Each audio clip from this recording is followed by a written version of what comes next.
Glory to the Empire. No longer will we tolerate the other villains who menace the protagonists like terrorist organizations, lone supervillains, or even world-destroying monsters. The Empire is an unstoppable military force backed by the evil machinations of a variety of characters. Only the Empire can provide our heroes a real challenge while still keeping a human element. Plus, all of their equipment, armor, and superweapons are like really cool.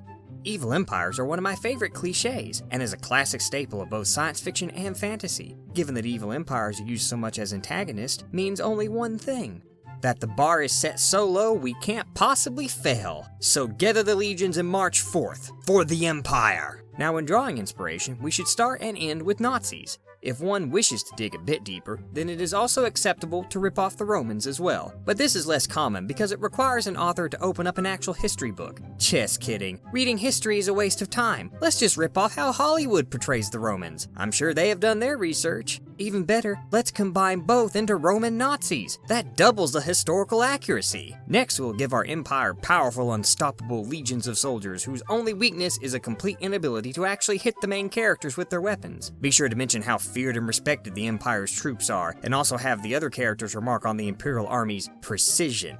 But never actually show the Imperial forces being competent. We don't want to waste valuable time when we can just have other characters tell us how threatening the Imperial forces are instead. That's just as good. Now, a few readers might actually start to wonder why the Empire is wasting valuable military resources hunting down a farm boy who may or may not be the chosen one. These readers are best ignored. Our evil empire doesn't need a reason to burn down a peasant village, inadvertently forcing the main character to begin his hero's journey, just like our evil empire doesn't need a public relations representative to smooth over all of their atrocities. However, if we are pressed for time, we could just have all of the Empire's war crimes committed off screen, or not even mention them at all. I'm sure the audience will root for our one-dimensional heroes, and not the side with stylish armor, awesome weapons, and who have a catchy military-style orchestral theme song.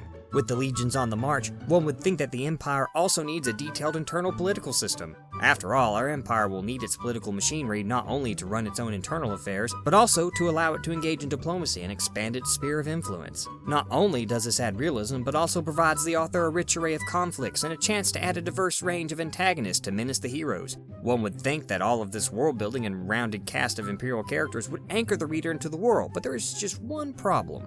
All of this extra depth is completely unneeded. You see, our evil empire doesn't need to have realistic qualities or internal power systems that might explain how the empire came to be in the first place. No, our evil empire exists because they have an inexplicable, endless well of resources to draw from a near infinite pool of manpower for their military to superweapons fueled by either forbidden magic or dark technology. These infinite resources offset the Empire's aging, bloated bureaucracy that is inexplicably efficient at hunting down the Chosen One, but not at actually succeeding in apprehending him. Naturally, our empire will be opposed by internal rebels, and totally not just because we're ripping off Star Wars. These rebels should fight for freedom from oppression rather than real-world rebels who usually represent niche interests like separatists, religious fundamentalists, left or right-wing political radicals, or military coups wishing to seize power for themselves. These rebels, despite often being splintered into numerous factions, will set aside their differences and work together no matter how completely incompatible their respective ideologies are. Not that it matters, since the Empire will slaughter them to the man unless the main characters intervene. Once our heroes bail out the rebels, they can exploit some of the Empire's wide variety of historical weaknesses that could cause the Empire's fall, like the constant grind of civil wars, social unrest due to oppression and corruption, economic instability due to depletion of resources, natural disasters like plagues or famine, rival empires gradually supplanting them, or constant foreign wars of attrition. One or more of these often cause the gradual decline and fall of even the most powerful empires, but fictional empires have only one major weakness: plucky teenagers. Our evil empire will be defeated by the Chosen One teenager who will slay the Emperor in one-on-one combat. With the Emperor dead, the Imperial forces will instantly rout and totally not just pick another Imperial successor to take the throne. With the Empire defeated, freedom will win the day. We should end the story on a high note, rather than the grim reality of war crime trials, the monumental task of reforming a former authoritarian government into a more democratic system, civil war between Imperial successors, a bloody reign of terror enforced by radical rebel factions, the resulting breakdown in the global power structure leads to an inevitable descent into a long, dark age of silence, barbarism, and ignorance. Way to go, heroes! I would like to give a shout out to Bart from Best Fantasy Books HQ for taking the time to review my book, Labyrinth. Drop by his website to read the full review and check out his channel as well for interesting fantasy content.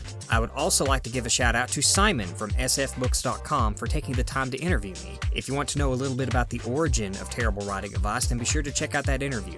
Links for both of these are in the description. Finally, I would like to thank all of the awesome people who subscribed and left comments, as well as those who took the time to share these videos. I hope you enjoyed this video and that I see you again in a future episode.